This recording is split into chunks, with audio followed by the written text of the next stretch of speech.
تم روزے رکھو گے مگر تمہارے پاس حسن اخلاق نہیں ہے تو لوگ دنیا کیا کہے گی روزہ دار تو ہے مگر بہت شیطان روزہ دار ہے. تم حج بھی کر لو گے مگر دنیا تمہیں کیا کہے گی کہ حاجی تو ہے مگر یہ کوئی خاص اس کے اندر شے موجود نہیں جس سے اس کو لائق تعظیم سمجھی جائے. اور یہ بڑا مغرور قسم کا آدمی ہے, بڑا باغی قسم کا آدمی ہے.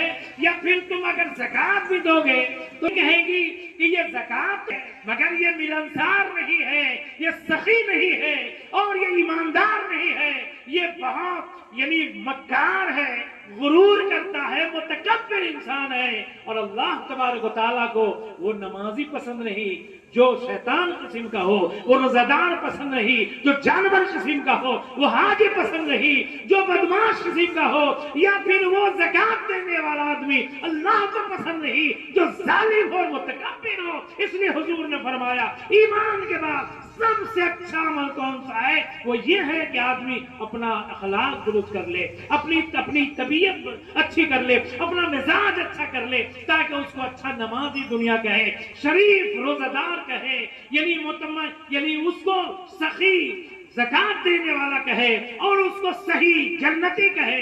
میرے پیارے بزرگ اور دوستو, آپ نے دیکھا اور یہی تو فرق حضور صلی اللہ تعالی وسلم کے وصال پرملال کے 50 سالوں کے بعد 50 سال کے بعد جو معرکہ کربلا ہوا تھا تو اس وقت حضور صلی اللہ تعالی وسلم کے جو نواسے جو کربلا تشریف لے گئے تھے وہاں پر کیا مزاج تھا؟ نمازی دونوں طرف تھے. آپ غور فرمائیں, اگر ادھر حضرت حسین کے خیمے کی طرف سے اذان کی آواز کہی جاتی تھی اللہ اکبر اللہ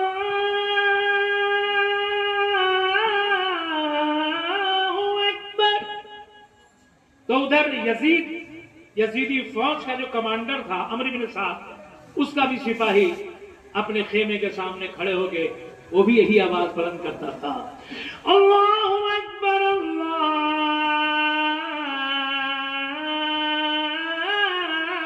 اکبر.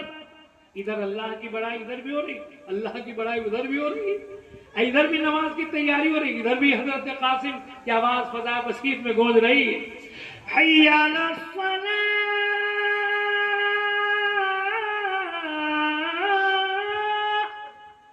تو ادھر یزیدی لشکر کی طرف سے ہی آواز آ رہی ہے حی علی الصلاۃ. نماز ادھر بھی ہے, نمازی ادھر بھی ہے, روزے دار ادھر بھی ہے, روزے دار ادھر بھی ہیں, کلمہ پڑھنے والی ادھر بھی ہیں, کلمہ پڑھنے والے ادھر بھی ہیں, چہرے پہ داڑیاں ادھر بھی ہیں, چہرے پہ داڑیاں ادھر بھی ہیں, مصلے ہاتھ میں ادھر بھی ہیں, مصلے ادھر بھی ہیں, تسبیحیں ادھر بھی ہیں, تسبیح ادھر بھی ہے, مناجات ادھر بھی ہے, ادھر بھی ہے, رب کا ذکر ادھر بھی ہے, ادھر بھی ہے.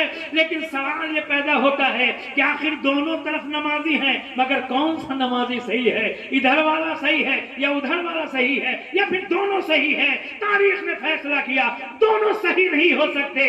جو صبر کرنے والے ہیں وہ نمازی صحیح ہیں, جو ظلم کرنے والے ہیں وہ نمازی برے ہیں. جو ادھر قرآن جو حضور سے محبت کرنے والے ہیں وہ نمازی صحیح ہے, اور جو رسول کی اولاد پر تلواریں اٹھانے والے ہیں وہ نمازی غلط ہے. جو ادھر رسول کے عشق میں گم ہونے والے ہیں یہ سب جنتی ہیں, جنتی جوانوں کے سردار ہیں, اور جو کلمے کا ڈھونگ رچائے ہیں وہ سب جہنمی ہیں اور جہنم کا ایندھن ہے. ایک کربلا میں یہ فیصلہ کر دیا گیا ہر نمازی صحیح نہیں ہوتے, ہر روزہ دار صحیح نہیں ہوتے. اس لیے آقا نے فرمایا نمازی بنو مگر اچھا اخلاق درست کر لو, اچھی عادتیں بنا لو, اپنے اندر درد پیدا کرو, اپنے اندر ایمان کا جذبہ پیدا کرو, اپنے اندر رسول کا عشق پیدا کرو, اپنے اندر قوم سے ہمدردی کا جذبہ پیدا کرو, ایک دوسرے سے محبت کرنے کا انداز پیدا کرو, تب جا کے تم صحیح ہو سکتے ہو.